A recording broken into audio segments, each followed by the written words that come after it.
마켓 시그널 잡아보겠습니다. 토마토 투자 클럽의 이재필 전문가입니다. 전문가님, 안녕하십니까? 네, 안녕하십니까? 네, 새해 복 많이 받으십시오. 예, 복 많이 받으세요. 네, 장이 좀 많이 흐름이 좋지 못합니다. 거래 절벽이라는 얘기도 있고요. 또 미국장도 여지없이 하락하는 모습을 보였는데요. 지금 마켓, 시장이 보내고 있는 시그널 잡아주시죠.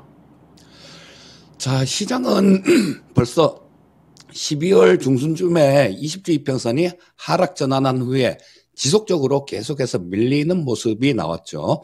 그리고 또 이 시간을 통해서는 12월 만기 이후에 지속적으로 좀 보수적인 그런 관점을 유지한다라는 말씀을 드렸는데요.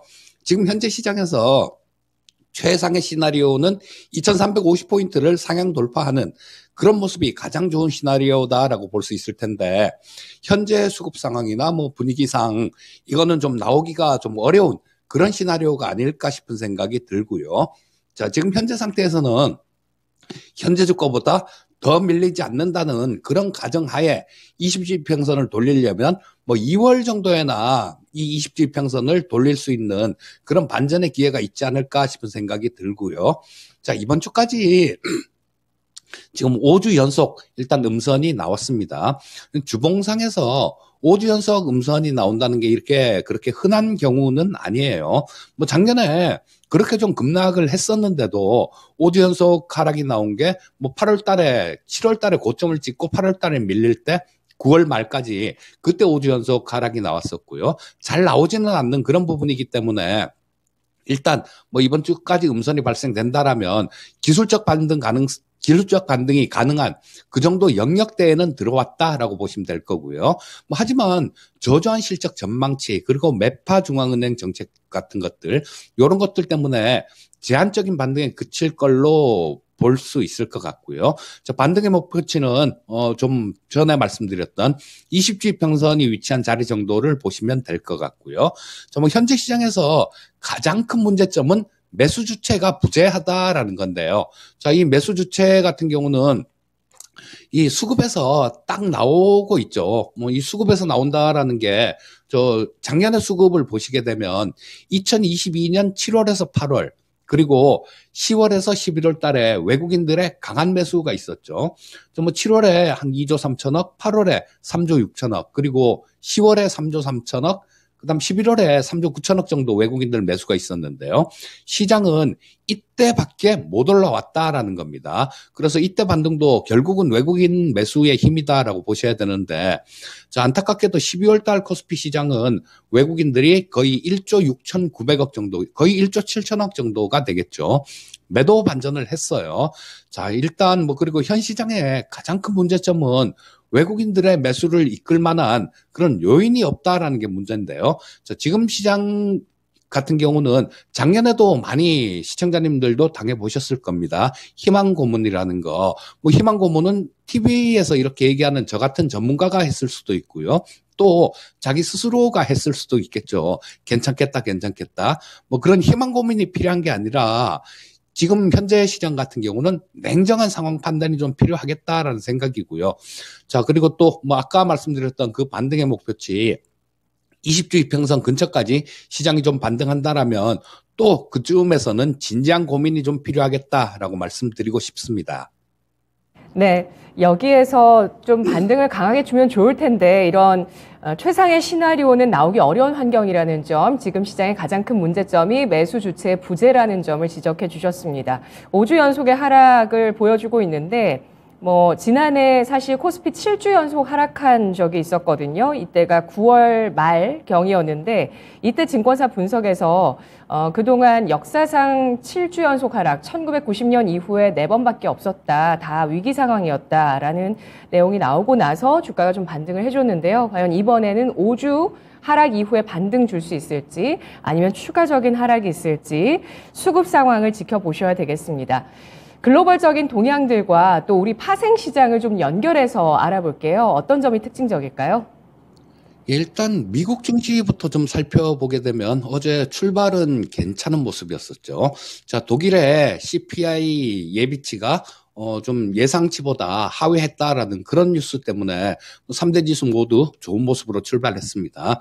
하지만 아까 앵커님 말씀해 주셨듯이 애플이 급락을 하고 테슬라가 두 자릿수로 폭락 수준으로 그렇게 하락하다 보니까 전체 시장 투심에 좀 안 좋은 그런 영향을 주면서 시장이 많이 투심이 냉각되면서 하락 전환을 했고요. 자, 뭐 제조 PMI 같은 경우도 뭐 그렇게 좀 부진한 수치로 나왔기 때문에 이 부분도 시장에 좀 부담으로 작용했다라고 보시면 될 것 같습니다. 자, 그리고 S&P 500 같은 경우도 지금 기술적으로 본다라면 어제 좀 이 62평선, 61 이평선 요걸 좀 뚫어줬으면 하는 바람이 좀 강했는데 일단 거기서 좀 막히는 그런 모습이기 때문에 일단 뭐 이 62평선을 두고 탈환을 시도하려는 뭐 그런 힘과 또 위에서 저항하려는 힘이 좀 맞서는 그런 자리 같은데 일단은 지금 뭐 현재 저항을 받고 있다라는 게 조금 뭐 그렇게 개운치는 않은 그런 모습이다라고 말씀드리고 싶고요. 자, 코스피 시장도 한번 살펴보게 되면, 자, 어제 우리나라 시장을 제외한 대부분의 아시아 시장이 반등을 했죠. 근데 엊그저께 대부분 아시아 시장이 없었는데, 우리나라 시장은 엊그저께도 빠지고 어제도 좀 하락했으니까, 뭐 가장 안 좋은 그런 모습이었죠. 자, 근데 1월 2일 첫 거래일에 이 코스피 시장이 20선하고 60선에 데드 크로스가 발생되면서 완전 역별 상태로 진입한 모습입니다. 자, 근데 어제 코스피 같은 경우도 장 초반에 급락을 하면서 좀 10월 저점, 요 근처 정도를 찍고 반등이 나오는 모습이었어요. 자, 일봉을 보더라도 하락 시에는 낙폭 과대에 따른 기술적 반등은 존재하는 구간이다라고 볼 수 있을 것 같고요. 하지만 수급 개선이 좀 의미 있게 그렇게 나오지 않는 이상은 말 그대로 기술적 반등 수준에 그칠 거다라고 볼 수 있을 것 같습니다. 또 파생시장 수급을 한번 살펴보게 되면요. 12월 만기 때 롤오버 되지 않고 청산된 물량의 대략 제가 그때 당시에 한 4만 계약 좀 이상 4만에서 한 6만 계약 정도로 추정된다라는 말씀을 드렸는데요. 자, 이 배당락 이후에 외국인들 보시게 되면 미결작정 부분들을 보시게 되면 배당락 이후에 28일 같은 경우도 9,900 계약이 늘었고요. 29일도 한 9천 계약이 늘었습니다. 1월 달에 2일날 3천 계약, 어제도 5,900 계약 정도가 늘었는데요. 이 과정에서 외국인들이 주로 매도를 하는 과정에서 미결작정이 많이 늘어났다라는 거죠. 자, 그래서 이게 의미하는 바는 이 미결작정이 증가하면서 외국인들이 매도했다라는 것은 외국인들의 하방 포지션이 그만큼 증가했다라는 증거로 볼 수 있을 것 같습니다. 자, 그래서 이들 외국인들 같은 경우는 12월 만기 때 그냥 청산한 물량을 또다시 매도 쪽으로 이렇게 포지션을 쌓으면서 3월 만기까지도 조금 보수적으로 시장을 보고 대응하는 뭐 그런 시각이다라고 볼 수 있을 것 같고요. 자, 의미 있는 반등은 외국인들의 대규모 선물 매수 플러스 미결작정이 줄어드는 모습, 미결작정이 감소하는 이런 상황이 필요하니까요. 자, 이런 상황이 나오는지 그 부분은 장중에 좀 잘 좀 지켜보시는 게 좋을 것 같습니다. 네, 미국장 S&P 500 지수 기준으로도 저항에 막히고 있고요. 또 우리 장도 코스피 역배열로 진입을 완연하게 했습니다. 그리고 배당락 이후에 외국인 쪽의 선물 매도와 미결제 약정 증가로 인해서 외국인이 앞으로 시장에 대해서 보수적으로 보고 있다. 적어도 3월 만기까지 시장을 외국인은 보수적으로 보고 있다고 판단을 하고 있습니다. 그리고 지난 한 달 동안 인버스 ETF에 대해서 기관과 외국인의 매수가 커졌다는 점도 시장에 또 노출되고 있는 재료입니다. 이렇게 메이저 수급들이 시장 부정적으로 보수적으로 바라보고 있는 상황인데요. 이번 주도 또 중요한 이슈들 여러 가지 가운데서 크게는 FMC 의사록과 고용지표, 삼성전자의 잠정실적 발표 이렇게 있을 텐데 영향력을 한번 점검을 해보겠습니다. 어떤 점이 중요할까요? 자, 일단 지금 조금 이번 주뿐만 아니라 향후에 좀 영향을 이렇게 줄 수 있는 그런 요인들이 좀 있었죠. 자, 연준의 금리 결정에 투표하는 그 구성원이 좀 변경되는데요. 요거 1년에 한 번씩 변경이 되죠. 연준에서 투표 결정하는 분은 12명인데 그중에 7명은 연준 이사들이 계속합니다. 나머지 5개는 지역연은 총재들이 하는데 뉴욕 연은 총재 같은 경우는 그냥 고정 멤버로 있고요. 이 4명이 돌아가면서 투표권을 행사를 하게 되는데 이게 올해도 변경이 좀 있습니다. 제임스 블러드 대표적인 매파 인사죠. 세인트루이스 총재가 이 투표권을 상실하게 되고요. 로레타 메스터, 에스터 조지 이 두 분도 매파 성향을 가진 분인데 이분들도 저 투표권을 상실하게 됩니다. 그리고 수지 콜린스 이분 총재 같은 경우는 좀 중도적인 성향을 갖고 계신데 이분 같은 경우도 올해는 투표권을 상실하게 되고요. 대신 새로 들어오시는 분 같은 경우는 오스턴 굴스비 신임 시카고 연은 총재죠. 이분이 굉장히 비둘기적인 그런 성향을 갖고 있고요.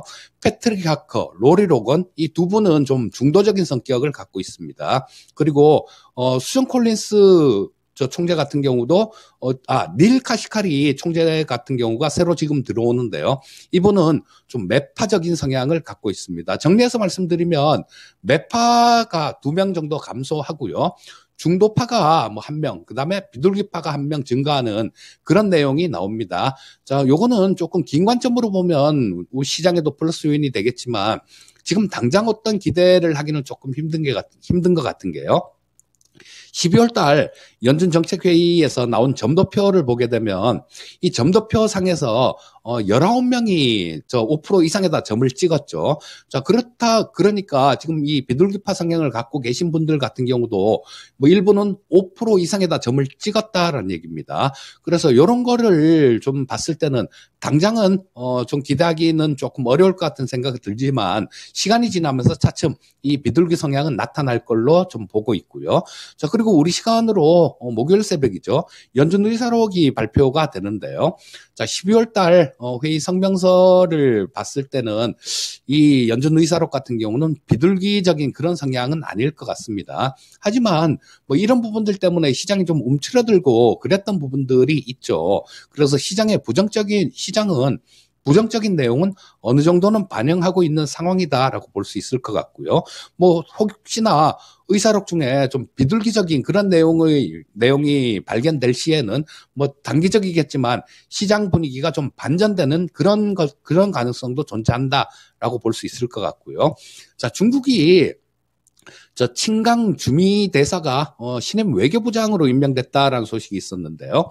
자, 이분 같은 경우는 전랑 외교의 상징적인 인물입니다. 그 미국 쪽에 대한 강경한 발언도 서슴지 않는 그런 분이었고요. 또 한미동맹은 지나간 역사다라는 그런 발언까지 하면서 진짜로 마음대로 얘기를 하는 내키는 대로 얘기를 하는 그런 성향을 갖고 계셨던 분인데, 자, 이분이 신임 외교부장으로 임명됐다라는 겁니다. 그런데 가기 전에 토니 블링컨 국무장관하고 전화 통화를 했는데요. 여기서 미중 관계하고 소통 채널 유지에 대해서 논의를 했다라는 그런 뉴스가 있었습니다.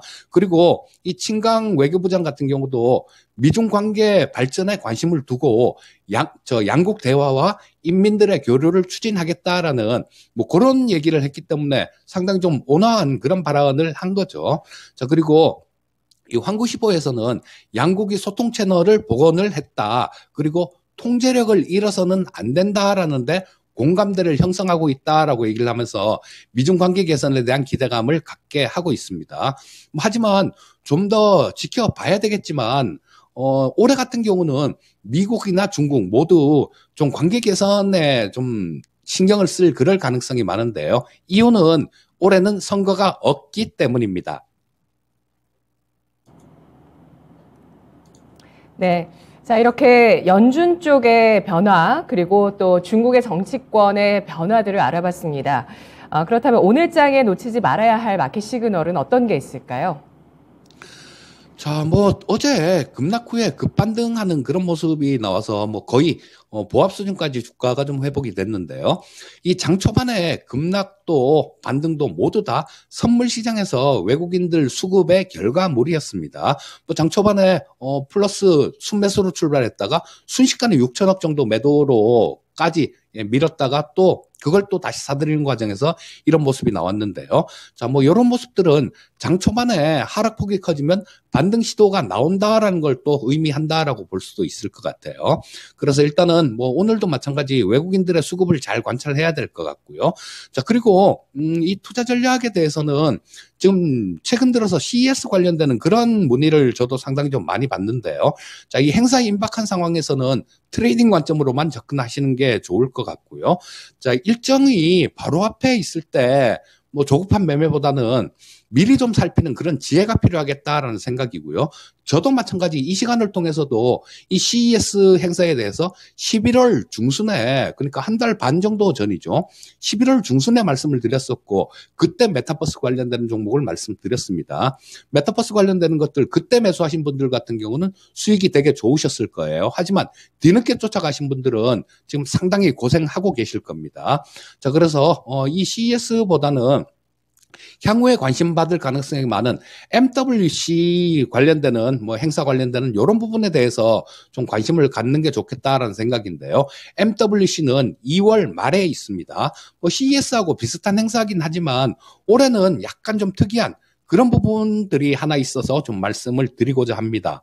자, MWC 행사에서 글로벌 컨텐츠 사업자들하고 통신사들이 망 투자에 대해서 컨텐츠사들이 망 투자 비용을 분담하는 그런 내용에 대해서 논의한다라는 그런 뉴스가 있었습니다. 자, 이런 얘기가 나온다는 것 자체만으로도 그럼 향후에 이 망 투자가 좀 본격화될 수 있겠네라는 생각을 하게 할 수 있을 거고요. 그렇게 된다라면 5G 섹터 중에 종목을 선정해 볼 수 있을 거고 5G 섹터 중에 지금 뭐 실제로 실적이 호전되고 있는 그런 종목들이 많으니까요. 이 시간을 통해서도 몇 종목 소개를 시켜드렸는데 그중에 뭐 한 종목 정도 잘 매수해서 들고 가 보신다라면 좋은 결과가 있을 것 같습니다. 네, 이지필 전문가가 MWC 수혜주로 5G 관련주를 보고 있습니다. 오늘 공개 방송 일정 있으신데요. 오후 4시시죠? 예, 맞습니다. 오늘 오후 4시에 유튜브 공개 방송이 있는데요. 지난주하고 지지난주에도 공개 방송을 하면서 좀 이 시장에 대해서 조금 보수적인 관점에 대해서 말씀을 드렸는데 잘 따라오신 분들이라면 지금 조금 편하지 않을까 싶은 생각이 들고요. 올해는 2023년 올해 투자 전략에 대해서 말씀드리도록 하겠습니다. 네, 알겠습니다. 이재필 전문가의 2023년 투자 전략 오후 4시 유튜브 공개 방송입니다. 분석 고맙습니다. 예, 감사합니다. 네, 이재필 전문가의 마켓 시그널이었습니다.